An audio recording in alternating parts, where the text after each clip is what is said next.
La ya'rifu qadra Muhammad illa Rabbu Muhammad. Nggak ada yang tahu hakikatnya Nabi Muhammad ini siapa kecuali yang menciptakan Nabi Muhammad. Sahabat nggak tahu 100%, tabi'in nggak tahu 100%, salaf nggak ngerti, yang tahu hanya Allah yang mengerti tentang keagungan dan kemuliaannya.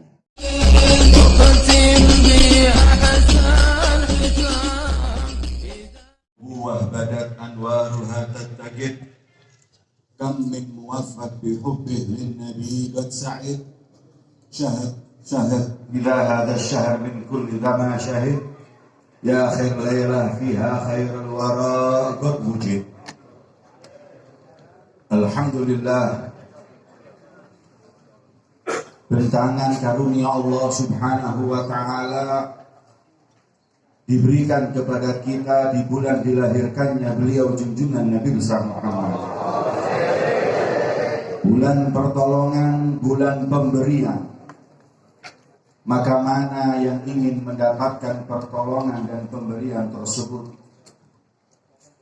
Tidak sedikit orang-orang sebelum kita mendapatkan kemuliaan dan ketinggian maqam berkat bulan dilahirkannya beliau junjungan Nabi besar Muhammad. Sungguh malam yang paling mulia adalah malam ketika lahirnya beliau junjungan Nabi besar Muhammad. Itulah yang dikatakan oleh beliau Al-Habib Ali bin Muhammad Al-Habashi, mengungkapkan kemuliaan bulan yang saat ini kita ada di tengah-tengahnya, yaitu bulan Rabiul Awal.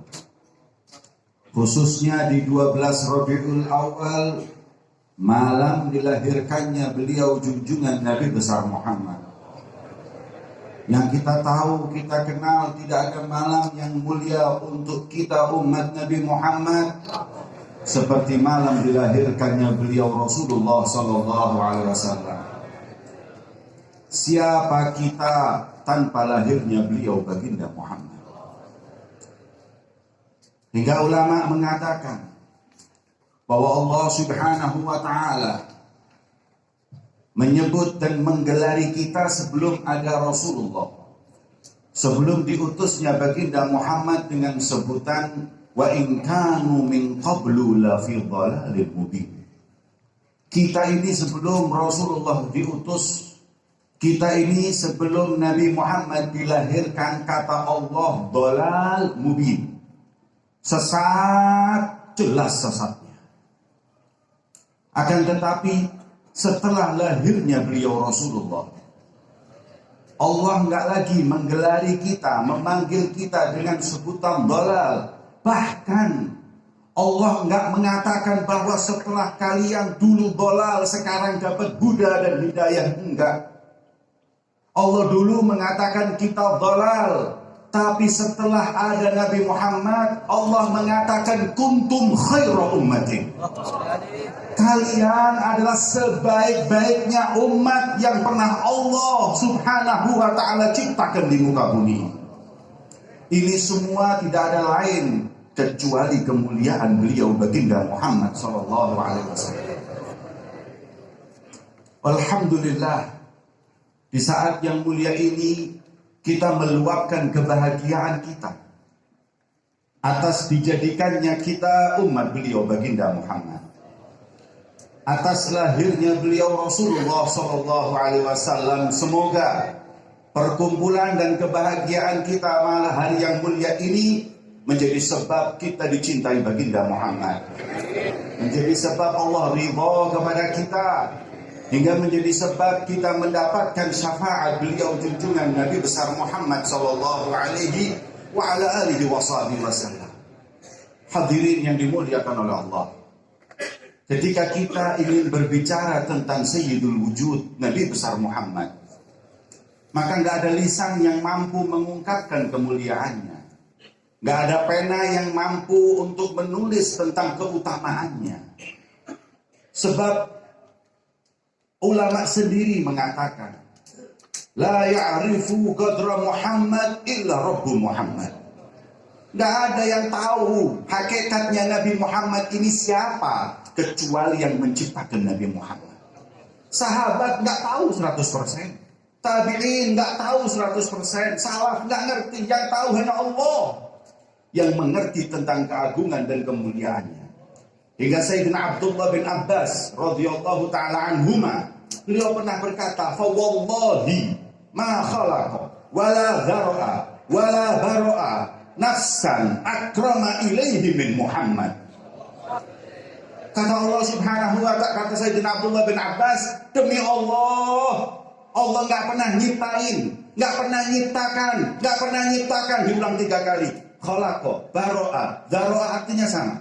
Allah nggak pernah menciptakan, nggak pernah mengadakan, nggak pernah mewujudkan seseorang sosok yang lebih diagungkan oleh dirinya seperti Nabi Muhammad. Makanya Al-Imam Al-Busiri, beliau mengatakan, wansub ila dhatihi ma syi'ta min syarafin, wansub ila qadrihi ma syi'ta min 'idhamin. Nisbahkan semua kebaikan pada zat Nabi Muhammad dan nisbatkan semua kedudukan mulia pada beliau Rasulullah. Al-Imam Al-Busiri sampai mengatakan, setelah memuji beliau Rasul sallallahu alaihi wasallam, beliau mengatakan, kaifa tarqa ruqiyakal anbiya'u ya sama'a ma tawalat hasama'u. Mana mungkin ada nabi yang bisa mengungguli kedudukan Nabi Muhammad? Kalau diibaratkan langit, Nabi Muhammad langit yang di atasnya nggak ada langit. Paling mulianya Nabi, paling mulianya Rasul adalah beliau baginda Muhammad sallallahu alaihi wasallam. Kedudukan beliau Rasul sallallahu alaihi wasallam sangatlah tinggi di sisi Allah Subhanahu wa taala. Yang ketinggian kedudukan tersebut diungkap sendiri oleh beliau baginda Muhammad. Ketika para sahabat sering menyebut keutamaan kemuliaan para nabi, ada yang menyebut Nabi Adam, ada yang menyebut Nabi Musa, ada yang menyebut Nabi Isa. Kemudian Rasul sallallahu alaihi wasallam ketika mendengar hal tersebut berkata, betul, Nabi Adam mulia diciptakan langsung oleh Allah. Betul, Ibrahim Khalilullah. Betul, Musa adalah Kalimullah. Betul, Isa Rasulullah. Semua mulia. Tapi kata beliau, alam wa ana habibullahi wa la fakhr. Tapi aku kekasihnya Allah. Dan aku nggak sombong. Adam wa man dunahu tahta liwa'i yaumil qiyamah. Nabi Adam sampai semua para nabi dan rasul ada di bawah bendera kelangan di hari kiamat. Itulah kedudukan beliau Rasul sallallahu alaihi wasallam. Kedudukan yang sangat tinggi, yang saking tingginya Allah angkat semua yang mempunyai kaitan dengan Nabi Muhammad. Tidak ada yang paling mulia umat seperti umat Nabi Muhammad. Tidak ada sahabat yang menemani para nabi dan rasul, baik hawariyin ataupun yang lain, seperti sahabat baginda Muhammad. Tidak ada keluarga. Nabi Ibrahim punya keluarga yang kita sholawati, tapi nggak semulia keluarga Nabi Muhammad.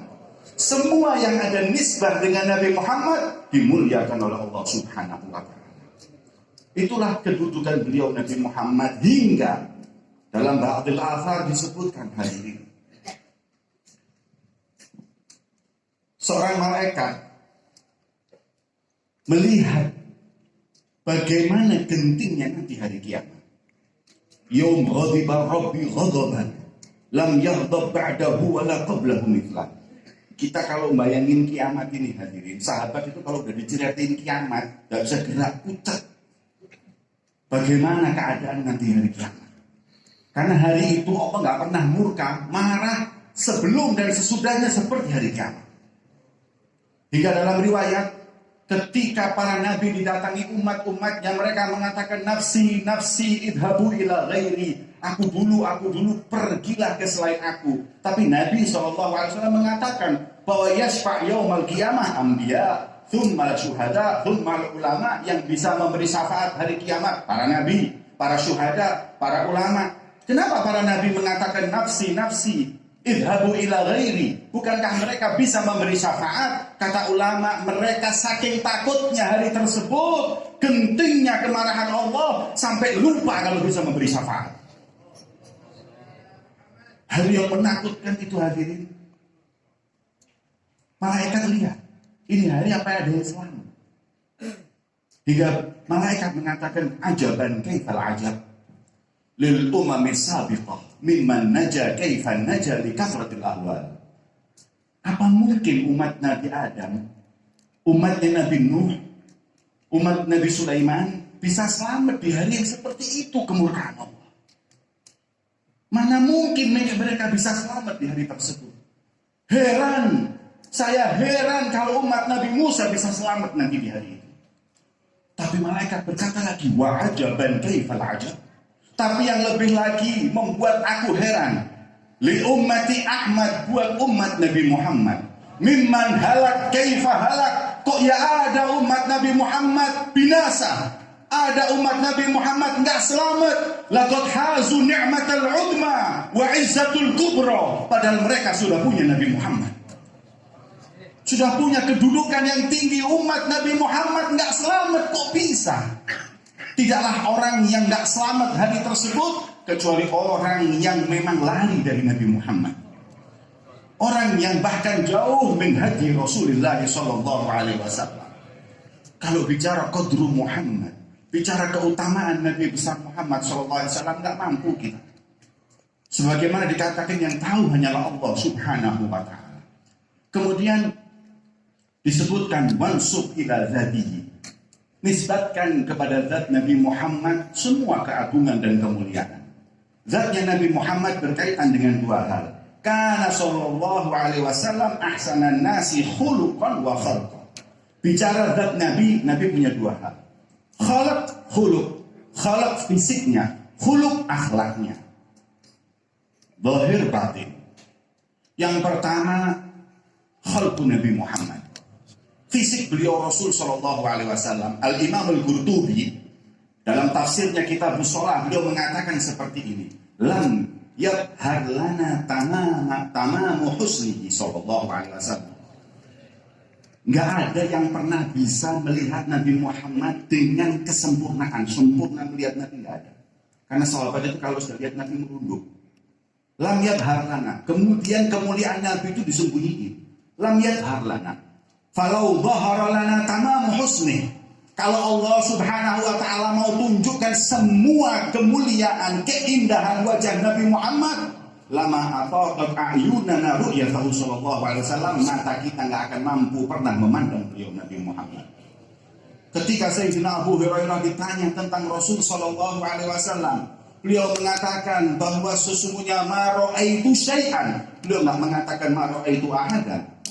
Aku enggak lihat seseorang yang lebih indah. Enggak, beliau mengatakan ma ra'aitu syai'an. Aku enggak pernah lihat apapun. Mau itu gunung yang indah, mau itu pemandangan yang indah apapun, yang ahsan wa ajmal min wajhi Rasulillah, yang lebih indah daripada wajah beliau baginda Muhammad. Ka'anna syams tajri fi wajhi, seakan-akan matahari berpancar dari wajah seseorang. Itulah wajah beliau baginda Muhammad. Fisik beliau Rasul sallallahu alaihi wasallam. Ummu Ma'bad ketika ditanya sifli Rasulillah, gimana Rasulullah dulu seperti apa? Beliau menjawab, ajmalun nas min ba'id wa ahsanuhu wa ahlahu min qarib. Nabi itu dari jauh dan kelihatan indahnya. Semakin dekat semakin indah, semakin dekat semakin indah. Itulah beliau baginda Muhammad sallallahu alaihi wasallam. Cukup hadirin. Kalau kita bicara wajah Nabi Muhammad, gak usah terlalu panjang. Kita sampaikan aja perkataan Nabi sendiri yang mengatakan, fawailun man la yarani yaumil qiyamah. Nabi itu wajahnya syarat kita masuk surga. Wailun, dalam riwayat wailun bisa kata celaka, bisa nar wail, celaka, neraka wail, buat orang yang tidak Allah beri kesempatan di hari kiamat memandang wajahku. Sudah cukup. Wajah Nabi adalah syarat untuk kita masuk surga Allah. Wajah Nabi adalah syarat untuk kita memandang zat Allah Subhanahu wa ta'ala. Itulah kemuliaan yang ada pada Nabi Muhammad.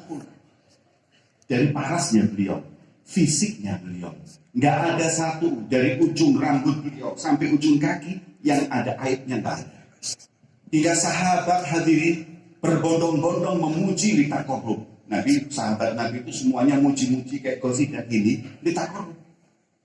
Saya kan heran kalau ada orang mengatakan memuji Nabi nggak boleh, iqra dan mufid. Coba lihat qasidah Banat Su'ad li Ka'ab bin Zuhair sahabi jalil 100 bait. Banat Su'ad faqalbil yawm madbulu mutayyamun ithluha lam yufda mahbulu. Itu Banat Su'ad Ka'ab bin Zuhair memuji Nabi Muhammad. Sayyidina Abbas pamannya Rasulullah sendiri memuji dengan beberapa bait, di antaranya anta lamma wulita asyrabatil ardu wa dha'at binurikal ufuqu wa nahnu fi dhalikal dhiya'i wa fin nuri sublar rasyadi nahtaliku. Dia puji adalah lahirnya Rasulullah. Kata Sayyidina Abbas, ya Rasulullah, izinkan aku memujimu saat ini. Aku pamanmu walaupun umurnya nggak jauh. Aku merasakan sebelum engkau diutus oleh Allah, dan aku merasakan setelah engkau menjadi nabi. Bisa aku katakan engkau wahai Muhammad, semenjak kau dilahirkan berpancar cahayamu ke seluruh pelosok alam semesta. Dan semenjak lahirmu ya Rasulullah, kami berjalan di jalan bimbingan dari Allah Subhanahu wa ta'ala. Kalau ada yang tanya siapa yang pertama kali buat maulid, Abbas, pamannya Rasulullah. Baru saja kita dengarkan Hasan bin Thabit, pujiannya yang begitu banyak, di antaranya wa ajmalu min kalam taraqatu ainun wa ahsanu min kalam talidin nisa'u khuliqta mubarra'an min kulli aibin ka'annaka qad khuliqta kama tasha'u. Dipuji Nabi SAW dengan Hasan bin Thabit. Apa yang didapat? Dapat semuanya Hasan bin Thabit itu. Dapat semuanya, dapat perhatian Rasulullah, dapat pujian Nabi Muhammad. Di antaranya Rasulullah ketika diberi jariah oleh raja dari Mesir 2 perempuan. Kemudian yang satu dinikah sendiri Rasulullah, yang satu buat siapa Rasulullah? Kasihkan Hasan yang biasa muji saya ini. Berikan pada Hasan. Itu adalah ungkapan kebahagiaan, taqarrub, mendekatkan diri kita kepada beliau baginda Muhammad SAW. Kalau bicara khuluq, kalau bicara khalq atau fisik Nabi SAW udah nggak ada. Dari ujung rambut sampai ujung kaki dipuji oleh sahabat, nggak punya kekurangan baginda Muhammad SAW. Dari rambutnya, dari telinganya, dari matanya, dari semuanya hadirin. Bahkan pujian kepada Nabi bukan cuma sekitar fisik itu aja, ludahnya mulia, keringetnya wangi, maaf, air kencingnya suci. Adakah yang lebih indah dari Rasulullah? Nggak ada hadirin. Makanya kita umat Nabi Muhammad, kalau mau ngidolakan karena fisik kepada seseorang selain Nabi Muhammad, nggak kenal Rasulullah. Kalau kenal Nabi Muhammad, nggak akan pernah memuji seseorang, karena semuanya nggak level buat Nabi Muhammad SAW. Kemudian yang selanjutnya adalah khuluq, akhlaknya Rasulullah. Nggak ada hadirin. Hingga Allah sendiri yang menciptakan memuji, wa innaka la'ala khuluqin 'adzim. Sesungguhnya engkau wahai Muhammad memiliki akhlak mulia. Beliau Nabi Muhammad memiliki ahsanan nas khuluqan wa khalqa. Khalqa ini kita nggak bisa niru sudah. Mana mungkin di antara kita itu bisa meniru Rasul Shallallahu Alaihi Wasallam di indah wajahnya, di indah perkataan, di indah wajahnya, badannya, dan lain. Nggak bisa. Ini sudah pemberian Allah. Tapi yang kita bisa tiru khuluq, akhlaknya beliau Rasulullah. Beliau Nabi Shallallahu Alaihi Wasallam adalah sang Nabi yang memiliki dan datang untuk membenahi akhlak umatnya. Rasul adalah contoh yang orang paling berakhlak. Bahkan tidaklah dikatakan akhlak itu mulia kecuali kalau nempel pada baginda Muhammad. Wa ma min khuluqin fil bariyati mahmud illa wa huwa mutalaqan an zainil wujud. Kalau bahasa kasarnya, enggak ada akhlak mulia kecuali kulaannya dari Rasulullah. Kulaan akhlak dari Nabi. Kita ini ngerti tawadhu bagus bukan karena tawadhu bagus, karena itu akhlaknya Nabi Muhammad. Semua yang ada pada beliau adalah akhlak mulia, karena Allah yang menciptakan, yang memuliakan dan mengagungkan beliau. Wa min akhlaqihi sallallahu alaihi wasallam, dan dari akhlaknya beliau Nabi Muhammad, sebagaimana dikatakan Sayyidina Abdullah bin Abbas, ada 2. Yang pertama, Rasulullah nggak pernah ninggalin senyum. Ma ra'aitu ahadan aktsar tabassuman min Rasulillah. Hadirin, Nabi itu nggak pernah ninggalin senyum. Karena Pak Shalihin mengatakan senyum di wajah menunjukkan bersihnya hati. Orang kalau perengat-perengut itu biasanya hatinya Masya Allah, pulaan hasad, iri, dengki, semua lengkap. Tapi kalau orang mukanya senyum-senyum, asal senyumnya bukan tasono. Tasono itu senyum yang dibuat-buat, seperti sales, itu senyumnya tasono. Kalau nggak dibeli merengut ya. Tapi kalau Nabi senyumnya itu senyum asli sudah. Sampai Nabi mengingatkan hambanya, cepat walau antal kau akhab biwajhin talab. Sahabatku, kau sedekah, berbuatlah ma'ruf sekecil apapun walaupun wajah berseri-seri, senyum. Senyum ya Pak. Nabi itu nggak pernah ninggal senyum. Pernah Nabi ninggal senyum. Dan pernah berpaling dari orang yang miskin. Ketika beliau lagi berdakwah dengan orang-orang pemuka Quraisy, hitungan Rasulullah ini kalau mereka masuk Islam di belakangnya ribuan ya. Ini kalau kena orang-orang ini, wah yang beriman banyak. Datang Abdullah bin Umi Maktum, dia buta. Datang ke Rasul mengatakan, ya Muhammad, saya mau tanya sebentar. Sebentar. Sabar dulu, saya masih ngomong. Makin seru-serunya ini. Disampaikan lagi Abdullah. Akhirnya Rasulullah, beliau tak salah. Cuman karena memang Abdullah bin Umi Maktum yang nggak tahu waktu, nggak tahu suasana, akhirnya membuat Rasulullah abasa wa tawalla, merengut, kemudian berpaling. Subhanallah, Nabi itu sekali saja ninggalin senyum, langsung bukan satu ayat, satu surat turun.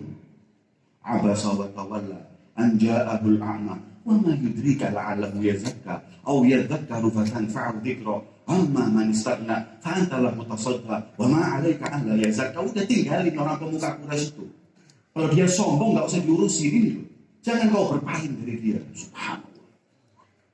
Satu kali Nabi merengut turun satu surat. Sampai saya ini mikir, untuk Quran diutus dulu turunkan buat Nabi Muhammad. Kalau buat kita orang 30 juz abasa semua di sini. Rasul Shallallahu Alaihi Wasallam tarak al-basyasha, gak pernah ninggal senyum Nabi. Hingga para sahabatnya ngaku, ini paling dekat sama Nabi. Kenapa? Coba lihat Nabi kalau di depan senyum. Mana paling akrabun naslih? Itu semua hadir.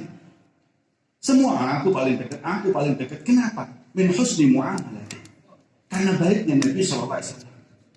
Nabi Shallallahu Alaihi Wasallam ketika tawalla, kenapa nggak boleh? Ihtiqar. Nggak boleh karena itu merendahkan. Apalagi yang tanya orang miskin. Akhlaknya Nabi itu cinta orang miskin. Sebagaimana disebutkan dalam hadis. Min akhlakil anbiya hubbul masakin. Ya, hubbul masakin min akhlakil anbiya. Cinta orang miskin, ngehargain orang miskin. Itu akhlaknya Nabi, bukan cuma Nabi Muhammad aja. Semua Nabi cinta sama orang miskin, sama fakir. Tapi terus disebutkan oleh Nabi, wah, bughdul fuqara atau bughdul masakin min akhlakil fara'ina. Dan daripada benci orang miskin, meremehkan orang miskin adalah akhlaknya Fir'aun. Akhlaknya orang-orang sombong yang dimurkai oleh Allah. Makanya kalau kita nemu ada orang ngomong kayak gini, hei, ente fakir kadir kalam. Ente jawab Fir'aun. Tidak ada yang meremehkan kemiskinan kecuali Fir'aun. Kita mengihanah fakir. Nabi fakir, Nabi miskin. Walaupun miskinnya Nabi, kata ulama, adalah miskin ikhtiari, pilihan. Miskin ada dua, ikhtiari, ikhtirari. Nabi itu miskinnya pilihan. Mau kaya bisa tapi nggak mau. Kalau kita orang miskinnya ikhtirari, kepepet. Kalau bisa milih fulus semuanya. Miskinnya Nabi Muhammad SAW pilihan, dan memang Nabi Muhammad cinta sama orang miskin. Dalam maulid disebutkan idza da'ahul miskinu ajabahu ijabatan. Kalau diundang orang miskin, subhanallah, nggak ada yang nggak datang. Kalau orang miskin yang undang, Nabi Muhammad datangnya pertama kali. Kalau yang undang orang miskin, Rasulullah itu malah datangnya pertama kali. Kalau orang kaya nggak datang pertama kali, biasa. Tapi kalau orang miskin, jaga hatinya, perasaannya. Datang orang belum pada datang. Ini presiden loh hadirin. Kita sekarang nyari kayak gini, jangan presiden. Wali kota aja nggak ada. Kecuali pilkada, tahlilan 7 orang datang. Masih belum jadi, tapi sudah jadi lain lagi.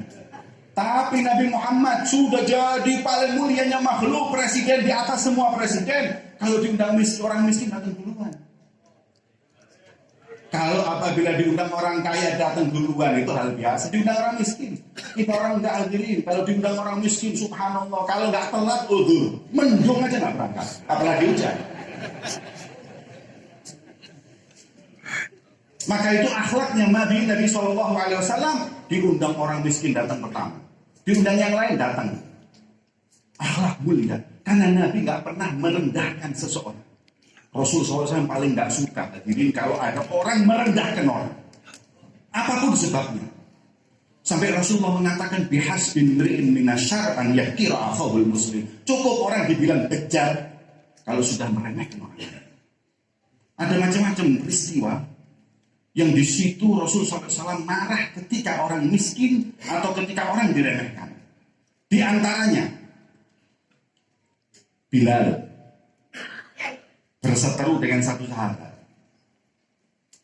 Akhirnya sahabat ini, la'allahu Abi Dzar, mengatakan kepada Bilal, ya Ibnu Sauda, ya anaknya orang Negro. Karena memang Bilal itu orang Negro, orang Ethiopia. Kalau bahasa sekarang, anaknya orang Negro, direndahkan. Kemudian ada sahabat yang lihat nyampein ke Rasulullah. Abu Dzar berselisih dengan Bilal. Terus ngomong, ya Ibnu Sauda, anaknya orang Negro, kesian. Hah? Abu Dzar ngomong seperti itu? Iya, dipanggil. Karena merasa dirinya itu punya suku yang lebih tinggi dari sukunya dia. Dipanggil oleh Nabi. Kemudian ditanya, benar nggak kau mengatakan seperti itu?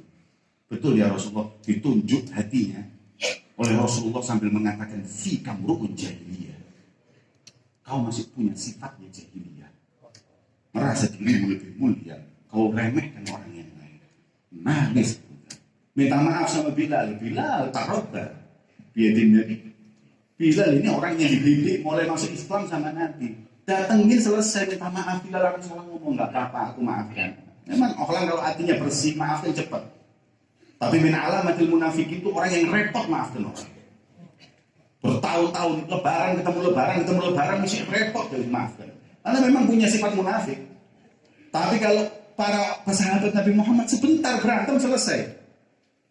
Tapi katanya juga tapi maaf. Masih ada dalam hatiku ini ganjelan. Ketika aku ditunjuk oleh Rasulullah sambil mengatakan kau punya sifatnya jahiliyah, ini harus hilang. Karena aku punya perasaan aku ini dari suku yang lebih mulia dari sukumu. Terus katanya Bilal, ya udah minta kepada Rasulullah doa, nggak bisa, saya sudah malu ketemu Nabi. Terus gimana? Ini harus hilang. Kau maafkan selesai, tapi ini perasaan harus hilang. Ini penyakit ini. Terus katanya Bilal, gimana terus? Kau mau bantu aku menghilangkannya? Iya, sebentar. Beliau tidur, diletakkan pipinya di tanah sambil berkata, pipiku yang satu ini injak wahai Bilal. Bilal injak supaya hilang dari hatiku perasaan aku lebih mulia darimu. Bilal nggak mau. Bilal nggak mau. Rahmah. Semua keluaran madrasahnya Rasulullah ini rahmah. Coba kalau kita orang suruh injak, nggak disuruh nginjek apalagi disuruh nginjek. Nggak mau, sampai dipaksa nggak mau. Hatta zala min qalbihi al-kibr, hingga hilang perasaan tersebut dari hatinya, hingga akhirnya sudah Bilal, alhamdulillah sekarang saat ini di hatiku nggak ada perasaan lebih mulia dari Nabi, akhlaknya mulia. Bicara tentang akhlak nggak ada yang lebih tawadhu, yang lebih indah. Makanya disebutkan Abdullah bin Abbas dua hal. Yang pertama kasratul basyasah, yang kedua linul kalam. Nabi itu kalau ngomong milih kalimat yang paling gak pernah nyakiti siapapun. Ini perlu kita contoh. Kita ini subhanallah kalau nyelekit ngomong bangga. Fulan barusan tak omongin nyelekit, langsung gak bisa ngomong, bangga. Fir'aun. Kita bangga, nyakiti hati orang. Nah, tak bilang nih hadirin. Sayyidina Umar itu ketika lihat Ka'bah mengatakan, Ka'bah, anti azimah, kau mulia, walakin indi qalbu mu'min a'dham minki. Tapi hatinya orang mukmin jauh lebih mulia darimu, wahai Ka'bah. Dalam riwayat mengatakan hurmatu qalbu mu'min a'dham min hurmati Ka'bah. Kemuliaan hati orang mukmin lebih agung daripada kemuliaan Ka'bah. Dosa orang yang ngancurin hati orang mukmin lebih dosa dari yang menghancurkan Ka'bah. Gila. Rasul itu pilih loh kalimat. Tidak pernah Rasul mau mencaci maki kaum, mengatakan apa? Mabalal abwam. Kok ya ada ya orang? Kok ya ada ya orang? So, sampai pernah dalam riwayat, kalau orang belajar fikih, di fikih itu ada tentang hukum apakah membatalkan orang yang habis makan daging yang dibakar. Orang itu khilaf pendapat Indah Syafi'i enggak, tapi sunnah kita wudu karena enggak membatalkan. Di mazhab lain mengatakan membatalkan. Tahu enggak hadirin? Riwayat ini antara Imam Syafi'i dengan yang lainnya seperti ini. Ada seorang sahabat, dia itu nunggu sholat. Ketika nunggu sholat, batal wudhunya. Ketika batal wudhunya, ini sahabat lupa kalau wudhunya batal. Lupa kalau wudhunya batal. Ketika waktu sholat itu datang, komat. Ketika komat, Rasul tahu siapa sahabatnya nggak punya wudhu ini tahu. Terus ngingetinnya gimana? Menurut mazhab Syafi'i itu mengatakan siapa di antara, kebetulan yang tadi ini nggak punya wudhu ini, yang keluar angin ini, dia itu tadi itu keluar angin, hingga batal wudhunya. Kebetulan sebelumnya habis makan daging yang dipanggang. Dan Nabi mengingatkannya, dia sambil berkata, siapa yang baru aja makan daging panggangan jangan lupa wudhu. Kalau kita orang enggak, ente ngentut wudhu. Kasar, Nabi nyebut gitu nggak mau. Yang habis makan daging dipanggang wudhu. Langsung tahu, ya Allah, astagfirullah. Nabi ini gerak. Langsung dia wudhu. Tapi gara-gara hadis ini khilaf kayaknya ulama. Ada yang mengatakan gara-gara makan daging panggang batalin wudhu. Tapi Indah Syafi'i enggak, karena asbabul wurudnya seperti itu. Bukan karena itunya, tapi Rasulullah itu nggak pernah nyakitin orang kalimatnya. Dan nggak pernah jorok kalau ngomong. Nggak pernah. Makanya ulama, dai dilarang ngomong nggak bener di mimbar. Rasul itu ditanya, ya Rasulullah, laki perempuan kumpul, wajib mandi apa enggak? Coba lihat jawaban Nabi. Nyebut nggak nama kemaluan. Rasul mengatakan, idal takal khitanan, kalau tempat khitan itu ketemu mandi. Tempat khitan nyebut itu nggak mau. Ya akhi, lisan nadhif, sofi, lisannya suci Nabi Muhammad. Kita umatnya kok jadi pinter nyaci maki. Minain ta'alam ya kawan. Minain ta'alam nasab. Dari mana kita belajar nyaci maki orang ini? Minain ta'alam nala'na. Dari kapan kita ini menghujat orang, melaknat orang, doakan buruk orang? Dari kapan? Ma bu'ithul la'anan wala sababa. Aku ini Nabi yang bukan diutus oleh Allah sebagai pelaknat maupun pencaci seorang. Ada akhlak Rasul. Kemana kita dari akhlak Nabi Muhammad? Kita jauh dari akhlaknya Nabi SAW. Wada'ina mahabbatahu. Tapi kalau ngaku cinta, Masya Allah, Nabi Muhammad ini waktu sudah. Wain akhlak. Makanya Syekh Abdullah bin Bayyik sampai beliau mengatakan, likulli ummatin ta'adiyat. Setiap umat ini punya yang namanya kendala. Umat Nabi Musa kendalanya orangnya suka sihir. Umat Nabi Isa suka ini. Tapi kendala umat dalam zaman ini adalah akhlak. Jauh kita dari akhlak Nabi Muhammad SAW. Kalau nggak kita yang berakhlak, akhlak Nabi siapa? Kalau nggak kita yang bangga dengan akhlak Rasulullah, nggak mencontoh Nabi Muhammad, siapa hadirin? Maka kita di majelis yang mulia ini, kita semakin cinta kepada Rasulullah. Kita semakin rindu kepada beliau. Tapi harapan kita, Nabi yang kita ingin pandang nanti di hari kiamat. Nabi yang kita harapkan syafaat beliau Nabi Muhammad. Nabi yang satu-satunya memberi pertolongan untuk ini umat nanti di hari kiamat. Nabi yang memuliakan mata kita untuk bisa memandang zat Allah. Nabi Muhammad SAW yang kita harapkan tersebut mengharapkan dari kita untuk mengikuti jalan Nabi Muhammad. Kita ikuti beliau Rasulullah. Sudah jangan lagi noleh kepada yang lain. Ulaika ghawam qad hadallah faqtadi bihim wastaqim walzam wala tatalaffati. Kata Imam Abdullah bin Alawi al-Haddad, kau sudah punya keluarga Nabi, sudah punya sahabat Nabi, sudah punya sahabat dan punya salafus soleh. Mereka kaum yang dapat hidayah dari Allah. Jangan sekali-kali noleh, jangan sekali-kali berpaling. Fala ta'du anhum. Jangan pernah kau berpaling dari mereka. Mereka lah orang-orang yang sudah mendapat hidayah dan petunjuk dari Allah. Jangan noleh, sudah cukup. Kita sudah di akhir jalan, di akhir tariq, di akhir manhaj. Maka dengan itu kita harap kita diakui oleh beliau baginda Muhammad sebagai umatnya. Kita berharap agar kita bisa membahagiakan hati Rasul ketika berjumpa nanti di yaumul kiamat. Nabi menjanjikan di hadapan para nabi dan Rasul, wa inni mubahin bikumul umam yaumul kiamat. Aku akan banggakan ini umat di hadapan para nabi, di hadapan Nabi Musa, Nabi Isa, Nabi Nuh dan lain-lainnya. Ini umat sudah harus siap untuk dibanggakan dengan Nabi Muhammad.